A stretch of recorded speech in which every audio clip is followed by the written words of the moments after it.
Iman saya suka turun naik. Kalau lagi naik cepat, jangankan yang fardu, yang sunnah saya buruk. Tapi kalau lagi turun, jangankan yang sunnah, yang fardu pun kadang terlambat. Bagaimana caranya dinaikkan dan dijaga nggak turun-turun? Maka Imam Al-Bukhari menyantumkan, meriset ayat-ayat Quran terkait itu. Dari 97 topik dimasukkan pada topik yang kedua, Kitabul Iman. Dibikin subtopik, diturunkan, diriset, ditemukan 57 hadis. Lalu setiap subtopiknya dimunculkan ayatnya dulu. Ini ayatnya, ini hadisnya. Ini masalah, ini ayatnya, ini hadisnya. Ada masalah ini ayatnya, ini hadisnya. Ini kampus. Ada mahasiswa belajar, ada dosen mengajar. Turunkan ayat-ayat apa yang membimbing cara mengajar yang efektif, cara belajar yang baik, yang kalau kita langsung dengar itu langsung bisa tahu arahnya kemana, langsung bisa paham. Turunkan ayatnya, turunkan hadisnya. Topik yang ketiga, Kitabul Ilmi. Kalau Anda ingin dibimbing urusan ritual supaya sholatnya khusyuk, nyaman, enak, maka buka Kitabus Sunan. Sunan An-Nasai, Sunan Abu Daud, Sunan At-Tirmidzi. Kitab Sunan itu kitab hadis yang disusun berdasar urutan fikih. Jadi kalau Anda ingin mencari cara turun sujud dari i'tidal, sami Allahu liman hamidah rabbana walakal hamd, ingin sujud, bagaimana caranya? Apakah telapak tangan dulu ataukah lutut dulu? Itu kalau Anda mau cari di Al-Bukhari, Sahih Al-Bukhari, itu sampai kiamat kurang 2 hari nggak akan ditemukan. Sehari lagi buat sadar, emang nggak ada di situ. Adanya di mana? Kitab Sunan. Temukan di Abu Daud yang pakai telapak tangan, nomor hadis 840 dari Abu Hurairah. Yang pakai lutut, nomor hadis 838 dari Wa'il bin Hujur. Pakai lutut boleh, pakai telapak tangan boleh, yang tidak boleh pakai kepala duluan. Semua. Nah, apa kaitan dengan tema kita sekarang dan ayat yang kita baca tadi, sehingga sampai kita pada tema yang kita bahas? Jangankan yang besar-besar seperti tadi, yang subtopik yang kita inginkan pun, ngaji apapun ada di Quran solusinya. Itulah dahsyatnya Quran. Tidak ada pertanyaan yang nggak bisa dijawab dalam Islam. Tidak ada pertanyaan yang tidak bisa dijawab di dalam Islam. Selalu ada ayatnya, selalu ada hadisnya, dan selalu ada qaul ulamanya. Saya ingin membangun generasi yang mencerahkan, berkemajuan, yang bisa menjaga menyelamatkan semesta. Maka turun ayat. Semesta disebut al-alamin. Kita puji Allah penguasa semesta. Alhamdulillahi Rabbil. Tanya sama Allah, ya Allah, bagaimana kami mengikuti sunnahmu untuk menyelamatkan semesta yang telah engkau jaga. Karena banyak tangan-tangan perusak, banyak penipu, banyak manipulator, banyak orang-orang yang melakukan tindakan-tindakan yang buruk. Bagaimana menjaganya ya Allah? Diturunkan kemudian, dipilih seorang Rasul dengan membawa pedoman itu. Wa ma arsalnaka illa rahmatan lil alamin. Ikuti petunjuk Muhammad sallallahu alaihi wasallam. Gimana cara mengikuti petunjuk Rasulullah ya Allah? Maka turun ayat, laqad kana lakum fi rasulillahi uswatun hasanah. Keluarkan, saya telah tetapkan pada seorang sosok Muhammad sallallahu alaihi wasallam semua jenis keteladanan. Saya punya waktu sekitar 15-20 menit lagi. Di titik ini adalah inti yang ingin kita bahas, dan tolong highlight ini inti kajiannya. Saya tidak menginginkan Anda datang ke sini hanya foto, merekam, selesai bikin status pulang. Mana hasilnya? Mesti ada perubahan yang kita bawa. Mesti ada perubahan yang kita bawa. Ayat ini bisa dibaca dengan 2 cara. Riwayat Hafiz dari Asim, kita baca laqad kana lakum fi rasulillahi uswatun. Kalau uswatun itu pakai fathah atau kasrah? Dhammah, ya. Uswah. Dhammah. Ayat ini bisa dibaca juga dengan kasrah. Riwayatnya dari mana? Qalun dan Warsh, dari Nafi' Al-Madani. Laqad kana lakum fi rasulillahi iswatun hasanah. Iswah.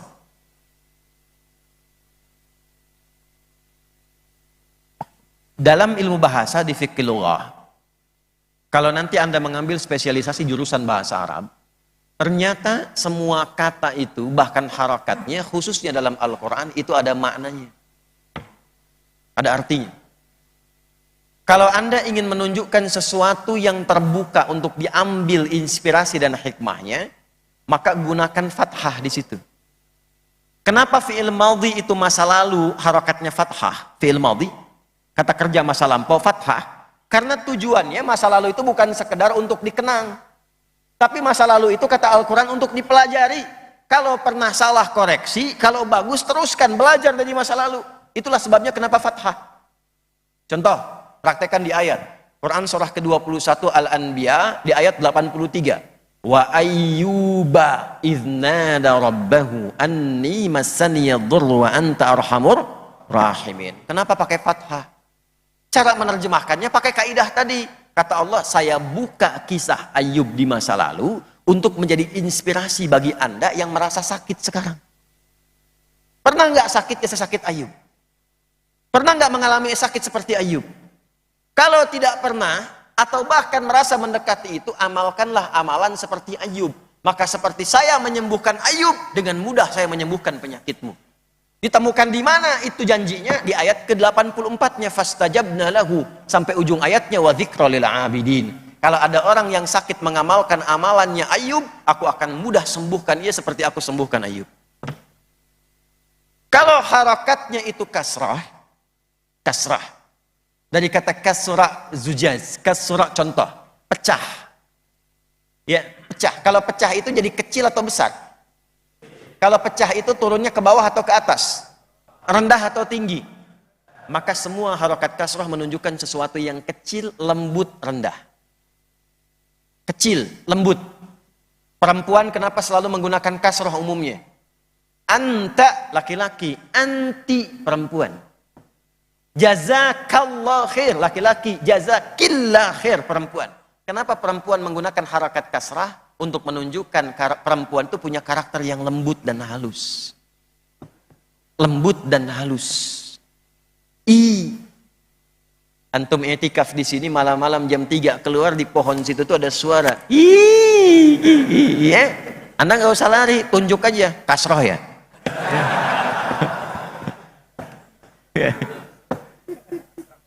Kasrah. Kalau harakatnya kemudian dhammah, di atas rafa, ini menunjuk sesuatu yang banyak, terkumpul.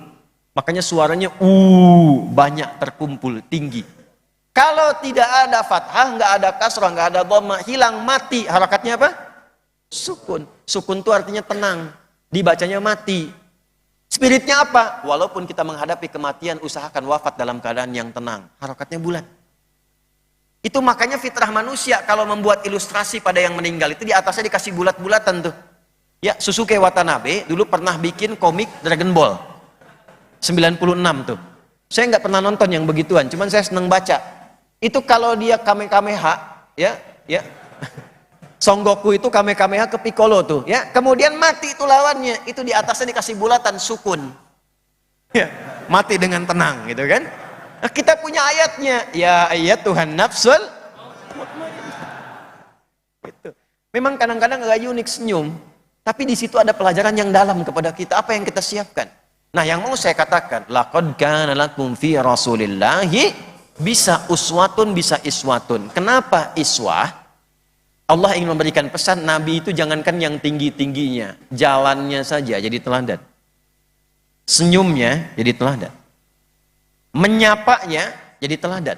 Jadi kalau Anda ingin menyelamatkan semesta, jangan tinggi-tinggi dulu. Coba kembalikan ke perilaku kita dulu. Bebaskan Palestina. Ayo kita kemudian merdeka, merdeka. Betul. Tapi kalau sama tetangga masih sulit senyum, susah. Sama teman masih cemberut, susah. Sama pasangan masih belum bisa bersikap yang kecil-kecil tapi itu sesungguhnya besar dan dalam, susah. Maka dilatih oleh Nabi sallallahu alaihi wasallam, basmatuka fi wajhi akhika shadaqah. Senyummu yang nampak indah di wajah temanmu itu sudah sedekah. Ingat, senyummu yang nampak indah di wajah temanmu, bukan senyum yang membuat temanmu itu gelisah dan penasaran. Karena sering ada terjemah mengatakan senyum itu sedekah. Pulang dari pengajian senyum sepanjang jalan. Ada. Bingung orang. Kamu kenapa sehat? Sedekah. Yang kecil-kecil dulu. Di cara menyelamatkan alam itu sederhana. Rubah dulu diri kita dari yang kecil-kecil. Jaga kebersihan. Coba pulang dari sini, sampah diambil nggak tuh? Yang kecil-kecil dulu. Rapi nggak? Bersih nggak? Tertukar sendal nggak? Hah? Mana sendal saya tadi ya? Mana ya? Oh ini dia nih.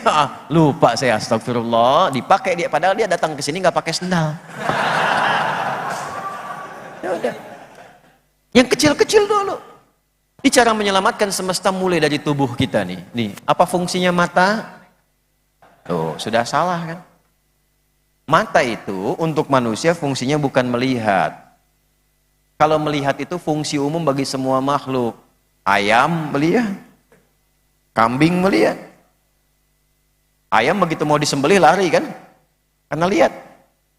Elang lebih tajam penglihatannya. Anda naik pesawat Garuda, anak sendiri nggak kelihatan. Elang di atas langit, anak Anda bahkan anak ayam kelihatan. Tapi yang mau saya kasih tahu, nih, tolong viralkan ya. Mata elang itu tidak dihisap. Setajam-tajamnya tidak dihisap. Tapi mata Anda, mata saya, mata kita, itu dihisap. Jadi apa yang dilihat? Karena semua yang dilihat manusia itu adalah perangkat pengetahuannya. Apa yang kita lihat itu akan menyimpan data. Data menjadi informasi, informasi diolah menjadi knowledge. Pengetahuan yang diolah dari informasi yang didapatkan mata, itu yang akan dibimbing oleh pikiran kita, diberikan perintah oleh hati kita, lakukan ini karena mata lihat. Kalau nggak lihat, nggak akan ada reaksi dari kita. Ya, kenapa orang tertarik mengambil sandal yang bagus? Karena lihat. Kenapa terjadi perzinahan? Karena lihat. Sudah punya istri yang dilihat istri orang. Istri punya status yang dilihat status istri orang. Begitu sebaliknya. Ya, sudah punya suami yang dilihat suami orang. Yang direkam dibikin status suami orang. Bu, saya ini suami orang, Bu.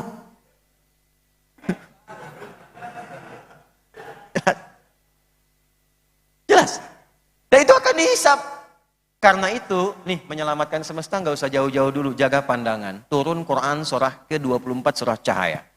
Ayat 30 untuk laki-laki, ayat 31 untuk perempuan. Qul lil mu'minina yaghuddu min absarihim. Ayat 31-nya wa qul lil mu'minati yaghuddna min absarihinna. Katakan, viralkan pada seluruh laki-laki dan perempuan yang masih merasa punya iman. Gunakan pandanganmu dengan bimbingan imanmu. Jadi kalau merasa punya iman, itu imannya akan membimbing matanya bagaimana cara memandang. Yang tak pantas menurut imannya akan dibimbing mata, palingkan cepat itu. Makanya pandangan mata dengan iman, dengan pandangan mata tanpa iman itu beda cara pandangnya. Kalau tanpa iman tuh begini, mau pakai pakaian, mau pakai minimalis pakaiannya, mau pakai terbuka pakaiannya, itu nggak ada bedanya. Yang penting dipandang terhormat, selesai. Itu pandangan nggak ada iman. Tapi iman punya standar. Oh, ini layak dipandang. Begitu tak boleh dipandang, dia palingkan. Itu cepat sekali berpalingnya. Semakin kuat imannya, semakin cepat dia berpaling. Kadang-kadang dibantu lisan. Begitu nggak layak dipandang, dia palingkan. Astagfirullah. Itu wasari'u ila maghfirah. Cepat dia istighfar. Buka YouTube, niatnya melihat ceramahnya Ustadz Adi Hidayat. Tiba-tiba muncul iklan. Iklannya nggak pantas.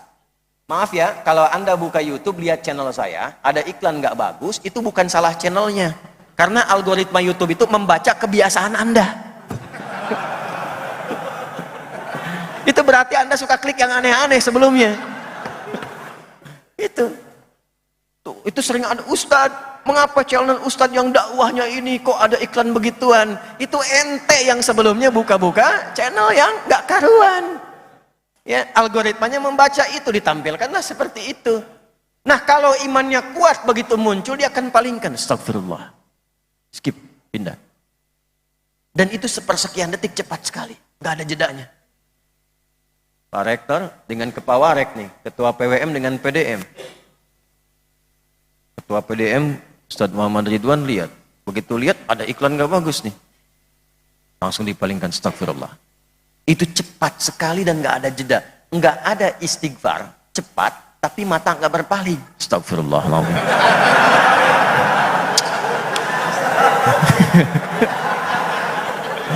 Pak Rektor, ini bahaya ini. Gak bagus ini, tapi dilihat, astagfirullah. Nah ini ngaji. Jadi menyelamatkan alam semesta itu gak usah tinggi-tinggi dulu. Pribadi kita dulu. Dari mata turun ke, oh jangan langsung ke hati aja antum nih. Tahajud malam-malam, mata turun ke hati. Mata turun ke lisan dulu. Ya. Baru dari lisan turun ke bawah, sampai ke hati, sampai ke tangan. Tuh, tangan dibimbing. Dibimbing oleh imannya. Dijaga dalam sholatnya. Tangan orang tahiyat, jari orang tahiyat, gak mungkin maksiat. Cara menyelamatkan semesta gampang. Sekarang dunianya terkoneksi, jadi kecil. Bikin status di Surabaya, itu sudah bisa ketahuan di New York. Cek, bikin status di Surabaya, orang California sudah bisa akses. Dalam saat yang sama. Maka tangan orang yang beriman yang sholat tidak akan pernah menuliskan yang maksiat. Menyelamatkan semesta. Gak ada orang bikin hoax. Gak ada menipu. Gak ada merendahkan orang lain. Gak ada mencela orang lain. Dan tidak ada pernah tangan dipakai untuk berbuat maksiat. Hati-hati. Pak Rektor, teman-teman di PWM dan sebagainya. Inovasinya banyak. Pengen bangun rumah sakit, bangun ini, bangun itu. Setannya juga banyak. Ya. Pak Rektor, saya aja yang ambil tendernya, nggak usah dilelang. Saya kasih bonus deh 1 miliar. Oh. Maka Pak Rektor katakan, maaf ya, jari tahiyat nggak akan pernah dipakai maksiat. Jari. Tapi justru setan itu nggak akan menyerah. Datang lagi, Pak Rektor, 5 miliar deh fee-nya. Sebentar ya. Sebentar, saya istikharah dulu. Enggak ada istikharah dalam maksiat. Nah ini yang kita butuhkan sampai ujung kaki. Kalau benar-benar kita melakukan ini, maka muncul sifat rahmat. Ingat, balik ke ayat, wa ma arsalnaka illa rahmatan. Nah Allah pemilik rahmat semesta alam disebut Rahman namanya. Pemilik rahmat untuk orang beriman saja di akhirat, Rahim namanya. Maka kalau kita mengikuti ketentuan Allah yang punya rahmat semesta alam dengan sifat rahmannya, maka berubah sifat kita menjadi hamba yang maha rahman. Maka disebut ibadur rahman. Turunlah kemudian surah Al-Furqan menyebut status kita. Wa ibadur rahmanil ladzina yamshuna 'alal ardi hauna. Wa idza khatabahumul jahiluna qalu. Ujung kepala sampai ujung kaki sudah baik, maka selamat semesta. Korupsi hilang. Nepotisme hilang, suap menyuap hilang, sogok menyogok hilang. Karena setiap pribadi berusaha menyelamatkan dirinya menjadi baik. Sekarang ini kita butuh orang baik melebihi orang pintar. Orang pintar yang tidak baik, maka maaf, damage-nya itu semakin tinggi. Daya rusaknya itu lebih buruk ketimbang orang bodoh yang tidak baik. Di Surabaya ada sapi nggak? Ada sapi. Makannya apa? Rumput. Maaf ya, sapi yang tidak punya akal, makannya rumput. Manusia yang punya akal, pintar, tapi tidak baik, itu makannya bisa aspal. Paham? Harusnya proyek jalan itu aspalnya 15 cm, dia makan 10 cm. Pintar, tapi nggak baik. Mahasiswa yang pintar dan baik itu bisa mengelola uang yang ibunya titipkan dari hasil kerja keras ibundanya. Ayahnya serabutan sana sini, cuma dapat 1.000, 2.000 setiap hari, tapi dia kumpulkan bahkan minjam untuk anaknya yang sedang kuliah. Maka anaknya mengolah itu dengan kepintaran dan kebaikannya, bagaimana dia ubah yang uang yang nilainya tidak seberapa ini menjadi satu kebahagiaan yang bisa menyukseskan dan membahagiakan serta melahirkan senyum orang tuanya. Tapi mahasiswa yang pintar tapi nggak baik, gimana caranya dia peras tenaga kedua orang tuanya hanya untuk memuaskan nafsunya saja. Mak, uang ujian mak, berapa? 2 juta. Padahal ujiannya aja belum. Ya, keluar cuma 200.000. Dan itu hanya digunakan untuk memuaskan nafsunya saja, bahaya. Selamatkan semesta dengan merubah perilaku kita. Jangan yang tinggi-tinggi dulu. Sekarang kita kenakan syal ini kan, yang paling sederhana. Ada orang tua kita yang tinggi-tinggi. Kita patut bangga, alhamdulillah. Yang pertama kali berkontribusi langsung hadir dan berkoordinasi sampai ke Palestina. Lalu kemudian melakukan gerakan-gerakannya dari Mesir. Saat yang bersamaan dia membantu kemerdekaan Indonesia, dan saat yang bersamaan dia membantu perjuangan Palestina. Siapa dia? Itu orang tua kita, namanya Kiai Haji Abdul Qahar Mudzakkir. Kita kenal dengan Pak Kahar Mudzakkir. Itu orang tua kita di Muhammadiyah yang sejak tahun 1931, ayo baca lagi tuh di Suara Muhammadiyah itu ada edisi awal-awal. Tahun 1930-an, bahkan dari 1920-an, itu beliau belajar ke Mekah. Memutuskan nggak pulang dulu, kemudian singgah di Kairo. Belajar di Al-Azhar, belajar di Darul Ulum, belajar di Mesir, lantas melihat dari sana perjuangan kita di sini, perjuangan di Palestina. Karena 1924 Turki Utsmani melemah, Palestina dikuasai, Inggris mulai masuk. Maka beliau itu dengan kecerdasannya menulis di situ. Di majalah Timur Tengah. Coba bacaan kita ditambah. Menulis, menggerakkan itu. Sampai mengumpulkan pemuda-pemuda, ada 6 orang yang viral, sampai datang ke Palestina. Orang-orang Indonesia pertama, sebelum lahir bahkan Indonesia, yang pertama kali datang ke Palestina untuk berjuang, di awal-awal masa perjuangan, itu ternyata 6 orang dari kita. Ada yang dari Lampung, ada yang dari Lombok, bahkan ada yang syahid di sana. Yang menggerakkan tuh orang tua kita, tokoh Muhammadiyah, namanya Abdul Qahar Mudzakkir. Dari sana, itu yang pertama kali ketemu dengan Syekh Mufti dari Yerusalem, namanya Syekh Muhammad Al-Amin Al-Husaini. Yang kelak nanti tanggal 9 September tahun 1944, Syekh Muhammad Al-Amin ini sedang diundang kemudian ke Jerman. Di radio Jerman beliau mendukung, memproklamasikan mendukung kemerdekaan Indonesia. Itu setahun sebelum kemerdekaannya. Syekh Muhammad Al-Amin Al-Husaini itu mufti pertama di dunia yang mendukung kemerdekaan Indonesia. Kapan dapat informasinya, dari mana? Dari orang tua kita, Kiai Haji Profesor Kahar Al-Mudzakkir. Namanya Abdul Qahar Mudzakkir. Cuman kadang orang tua kita itu, atau kita pada kekinian itu, kadang-kadang kurang peka menyebut kata Abdul. Contoh, ada bandara di Jakarta namanya Halim Perdana Kusuma. Itu nama aslinya Abdul Halim Perdana Kusuma. Usia 25 tahun tuh syahid. Ditempel di foto, kalau landing itu kita keluar ngelihat tuh fotonya itu. Abdul Halim Perdana Kusuma. Itu Insinyur Juanda tuh siapa? Itu orang Muhammadiyah. Insinyur Juanda itu, Jalan Juanda itu tuh orang Muhammadiyah itu. Diabadikan namanya. Ya. Nah, Abdul Qahar Mudzakkir ini mulai dari sana, dari Mesir menggerakkan sampai kemudian dibangun jembatan sampai nanti Buya Muhammad Nasir bertemu dengan Syekh Muhammad Amin Al-Husaini, fotonya viral sekarang. Ada di sampingnya Syekh Muhammad Nasir, kemudian samping kanannya itu Syekh Muhammad Al-Amin Al-Husaini. Dibangun jembatannya oleh siapa? Oleh Kiai Haji Abdul Qahar Mudzakkir. Dan itu kawan dekatnya siapa? Kiai Haji Wahid Hasyim. Yang sama-sama nanti untuk merumuskan Pancasila itu. Ya, waktu disusun kemudian Pancasila, yang sila pertamanya itu, ya 7 kata itu, dengan kewajiban bagi umat Islam, dengan kewajiban menjalankan syariat Islam bagi para pemeluknya. Itu teman-teman sekalian, kan ada protes dari timur ya, waktu itu, saat sidang BPUPKI itu. Siapa yang bisa menangani itu? Yang kontak-kontakan itu Kiai Haji Abdul Qahar Mudzakkir dengan Kiai Haji Wahid Hasyim.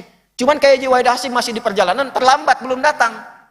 Maka yang merumuskan dan menambahkan yang Maha Esa, ketuhanan yang Maha Esa, kalimat yang Maha Esa itu adalah dari ide cemerlangnya Kiai Haji Abdul Qahar Mudzakkir.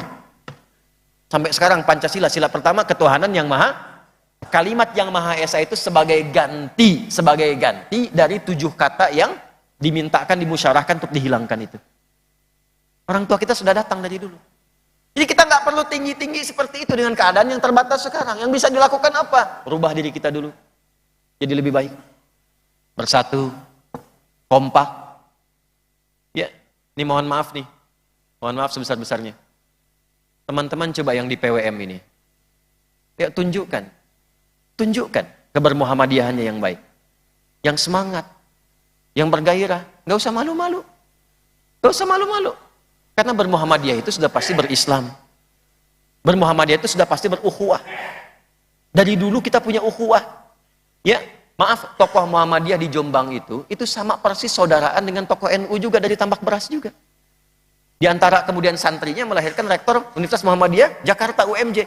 Itu Profesor Makmun Murad, itu lulusan Tambak Beras. Dari Jombang. Dari dulu sudah ada persaudaraan. Kiai Ahmad Dahlan itu bersaudara juga dengan Kiai Haji Muhammad Hashim bin Asy'ari. Persaudaraan kita nggak ada masalah. Amalan nggak ada masalah. Ibadah nggak ada masalah.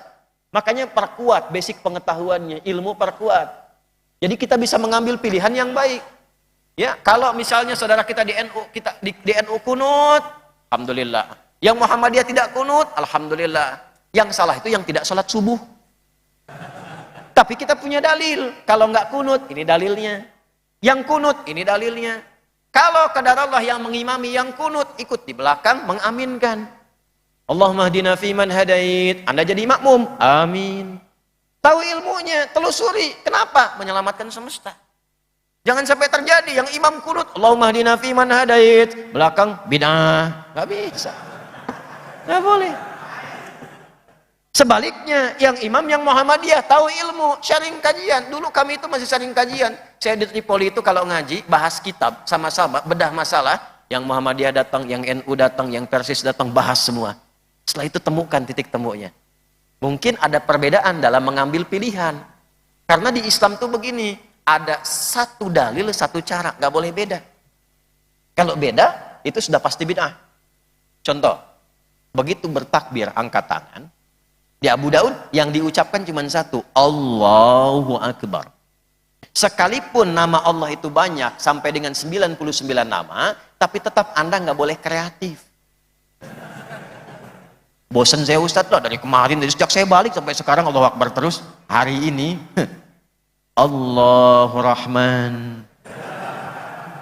Bid'ah. Karena dalilnya satu, caranya satu. Tapi nanti ada yang Nabi turunkan beragam dalil, beragam cara. Kenapa? Karena ternyata semua hamba-hamba Allah itu dilihat dari beragam tempat, beragam karakter, yang tidak mampu menunaikan itu dengan cara yang sama. Maka bacaannya dibuat berbeda, tapi isinya sama, ada gerakan yang berbeda, tapi intinya adalah mengakomodir kemampuan hamba-hamba itu. Maka dalam hal ini berlaku pilihan. Contoh yang bacaan, gak usah tanggung. Al-Quran itu ketika diturunkan, bukan cuma satu bacaan, tapi sampai 7 bacaan.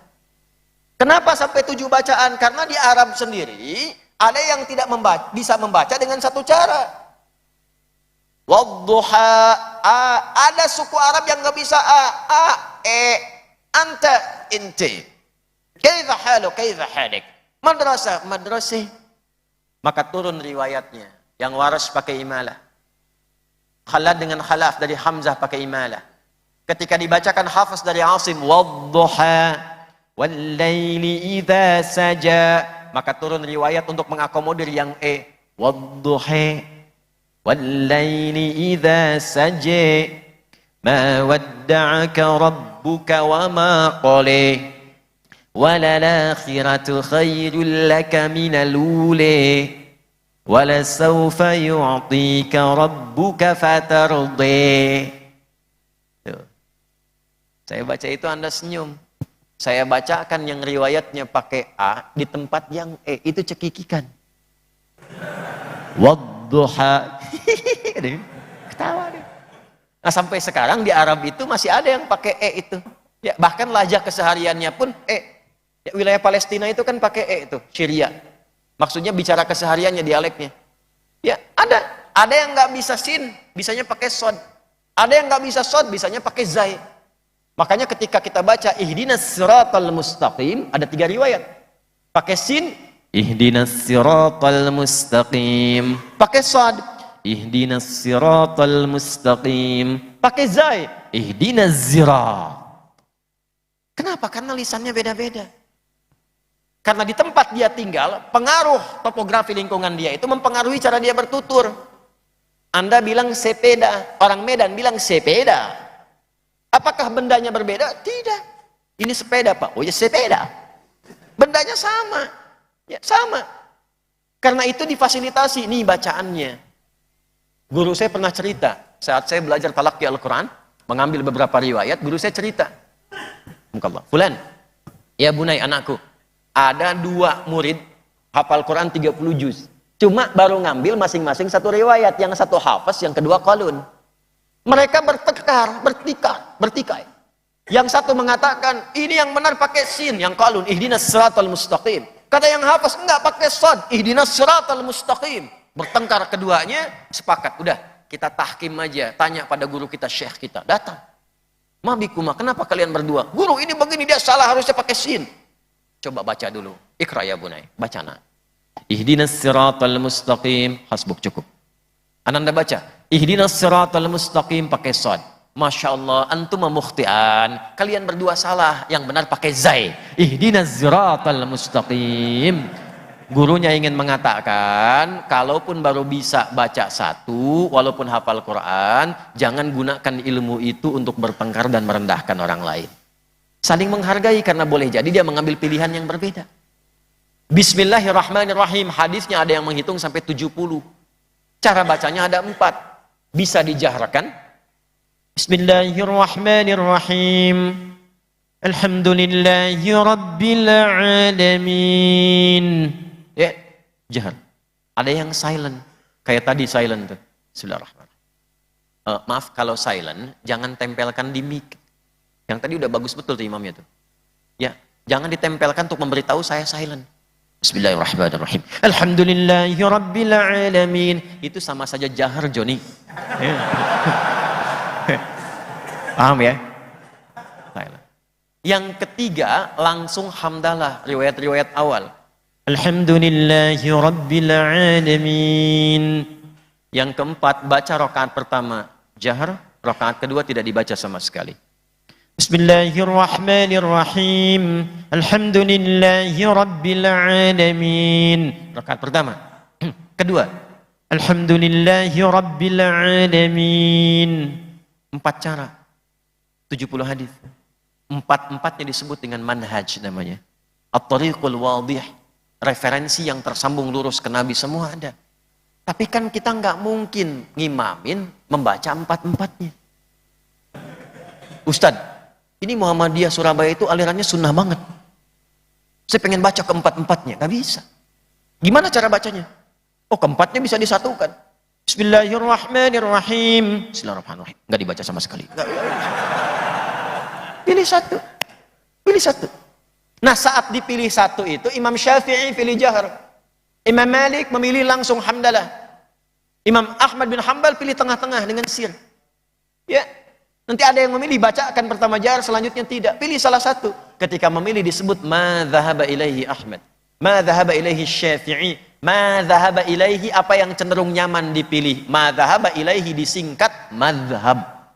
Disingkat madhab. Jadi mazhab itu bukan kelompok. Mazhab itu pilihan yang diambil dari beragam macam pilihan yang memudahkan untuk diamalkan, jalurnya nyambung ke Nabi. Dan itu nggak ada kaitan dengan ormas-ormas kemudian yang diikuti. Muhammadiyah misalnya, fatwa tarjih memberikan gambaran, silahkan pilih. Silahkan dari 4 ini pilih. Ada yang pilih menggunakan sir misalnya. Oh, saya ngambil mazhabnya Hambali, sir, nggak apa-apa. Ada yang pilih misalnya pakai jahar, dijaharkan, nggak apa-apa. Yang penting tahu ilmunya, itulah menyelamatkan semesta. Yang salah tuh begini. Bismillahirrahmanirrahim. NU nih. Alhamdulillahi rabbil alamin. Muhammadiyah. Ini pasti PDM Surabaya nih. Nah, itu tidak menyelamatkan semesta. Itu kurang pengetahuan. Kudet kurang update. Ya. Ini terjadi bahkan sampai ketika saya bertugas di Mekah. 2010 saya diundang menjadi petugas di Mekah menerima jemaah haji. Saya ingat betul itu, saya terima jemaah haji pertama. Persis di Masjidil Haram, sholat Isya, imamnya Syekh Sudes. Udah tahu nih. Ya. Allahu Akbar. Begitu dibaca, saudara. Alhamdulillahi rabbil alamin. Itu komen jamaah samping saya pertama kali dan masih ingat sampai sekarang. Iki imamnya Muhammadiyah ya gitu.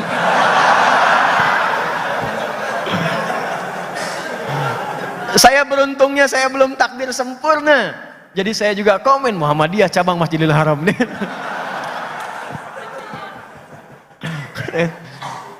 Jadi di titik ini kita menyelamatkan dunia tuh nggak usah tinggi-tinggi dulu. Menyelamatkan semesta nggak usah tinggi-tinggi dulu. Belajar dulu. Pelajari. Bangun ukhuwah. Bangun ukhuwah. Subuh saya memilih nggak kunut, boleh. Ini ada dalilnya. Jelas? Pilih kunut, silahkan, itu ada dalilnya. Suasana sekarang di Palestina sedang mencekam, butuh doa. Oh, saya yang tidak kunut pun saya praktekkan kunut nazilah. Subuhnya, maghribnya, isya'nya. Tadi malam saya di Al-Irsyad tuh, maghribnya kunut nazilah, isya'nya kunut nazilah. Ya, silahkan. Yang tidak pakai kunut itu, silahkan ekspresikan dengan doa. Mintakan kepada Allah dalam kebaikan. Semua punya peluang yang sama. Yang salah itu yang mengurangi pahala amal solehnya dengan sibuk saling mencela dan memecah belah. Jelas? Termasuk ini mau ada dekat-dekat hari-hari politik. Saya minta tetap tenang, damai. Jangan terpecah belah. Dan jangan bawa-bawa slogan kepada ibadah ritual. Ah tuh, amin, ya kan? Nah, ya. Mau slogan apapun tolong, ya. Jangan kaitkan dengan nilai-nilai ritual. Karena sudah ada yang mulai begini nih. Karena senangnya ikut yang lain, ini pilihan macam-macam, senang ikut yang lain. Begitu diimami, ghairil maghdubi alaihim waladdallin.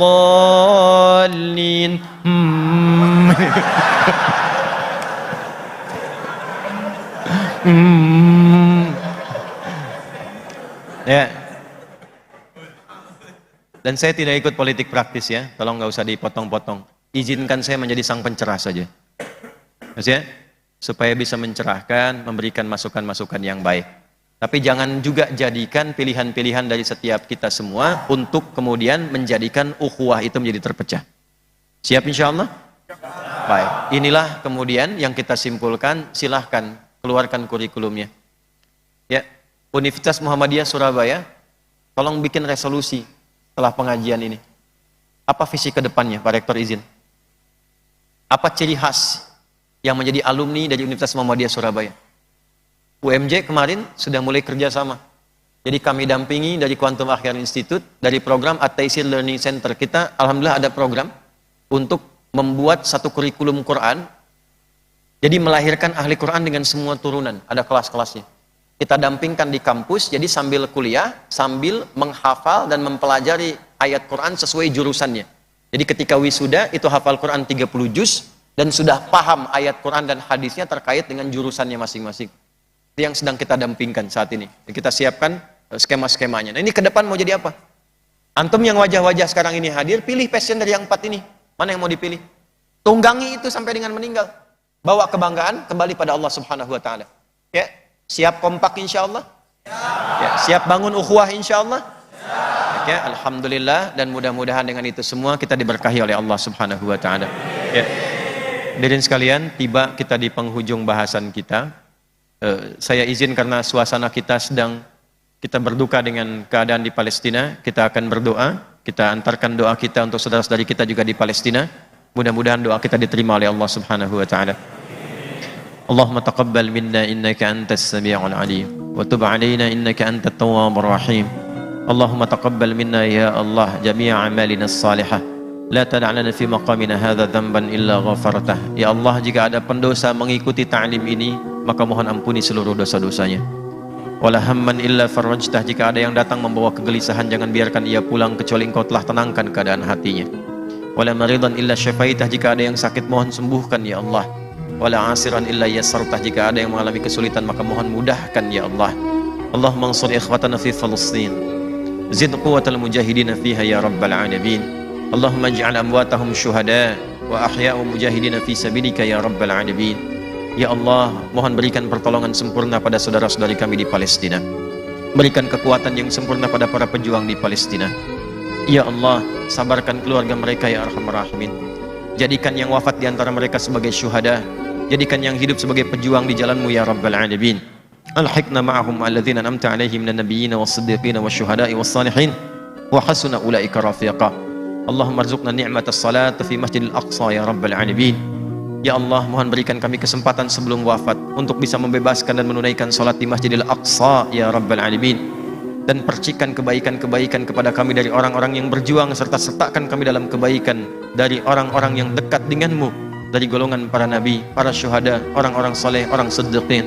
Rabbana barik hadhil jami' mubarakan tammah. Ya Allah, mohon berkahi kampus ini ya Rabbal Alamin. Jangan biarkan ada satu bagian titik di tempat ini terjadi perbuatan maksiat di dalamnya.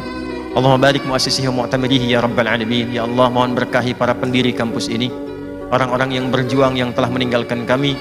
Berkahi mereka ya Allah, terangi alam kuburnya. Yang masih hidup mohon sehatkan mereka ya Allah. Berikan kelancaran, kekuatan, dan keberkahan pada setiap orang yang bekerja dan mendedikasikan hidupnya demi kemakmuran di kampus ini. Allahumma barik Surabaya ya Rabbal Alamin, wa barik Jawa Syarqiyah ya Arhamar Rahimin, wahfad biladana Indonesia ammah, waj'alha baldatan thayyibatan wa anta tardaha. Ya Allah, mohon berkahi Surabaya ya Allah ya Rabbal Alamin, berkahi Jawa Timur ya Rabbal Alamin, berkahi negeri kami Indonesia ya Arhamar Rahimin, dan mohon jadikan Indonesia negeri yang Engkau ridai, yang berkah, yang makmur, yang sejahtera. Rabbana atina fid dunya hasanah wa fil akhirati hasanah wa qina adzabannar. Wa sallallahu ala sayyidina Muhammad wa ala alihi wa sahbihi ajma'in. Wa akhiru da'wana subhanakallahumma rabbana wa bihamdika nashhadu an la ilaha illa anta nastaghfiruka wa natubu ilaik. Walhamdulillahi rabbil alamin. Wassalamu alaikum warahmatullahi wabarakatuh.